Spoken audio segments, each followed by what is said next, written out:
আমি তো কিছু বলার দিকে দাঁড়াই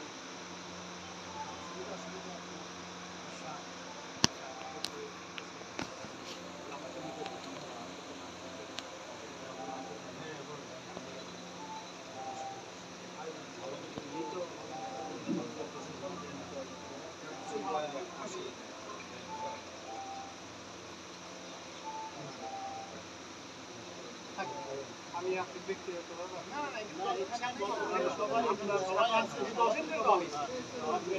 সুবিধা আছে কি আমার সুবিধা সাংসারিক যে পরিবেশ সেই হিসেবে আমার ঠিক আছে। আর এর মধ্যে ভুল টুটি তো যেরকম হচ্ছে হবেই ঠেকানোর জন্য, কিন্তু প্রতিষ্ঠানমূলকভাবে এটা বড় করতে গেলে বা ভালো চলতে গেলে আমি মনে করি আপনি কি মূলত একটা নায়ক দরকার, যে নায়কটা সর্বদা আমাদের জন্য কাজ করবে এরকম লোক দরকার। আর ওরা কাজ করে যেমন কোম্পানির মাল টানলে পারে একটা মালে যদি 150 টাকা বিল হয় আর পাবলিকের মাল বিল হয় 70 টাকা, তো আমার হিসাবে কোম্পানির মালগুলো আমাদের ছেড়ে গেছে অনেক।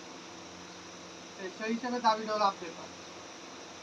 যদি আপনি কোম্পানির প্রতি নজর দেন তা ব্যবসা হচ্ছে। আগে 12টা টাকা ছিল বা 10টা টাকা ছিল, তখনও 5 গাড়ি 6 গাড়ি। এখন আমরা 14টা 18টা পয়েন্ট দিয়েও তেমন হয় 5-6 গাড়ি। সেই হিসেবে আমি মনে করি না যে আমরা স্বাবলম্বী হই। তো আমার মনে হয় যদি অল্পর মধ্যে একটু বেশি করা হয়, কাজটা বেশি করা হয়, যেমন আপনি শুনতেছে অনেক আরো টাকা বাড়তেছে, টাকা বাইরে তো আমাদের লাভ হচ্ছে না। টাকা বাইরে মনে করেন যে আপনি আরো ভোগান্তি বাইরে যাচ্ছে, হেড অফিসেও পারবো, আবার আপনি নিজ ব্যক্তিগতভাবেও পারবেন। এই জন্য আমি এর প্রতি একটু এ বলে আবার বক্তব্য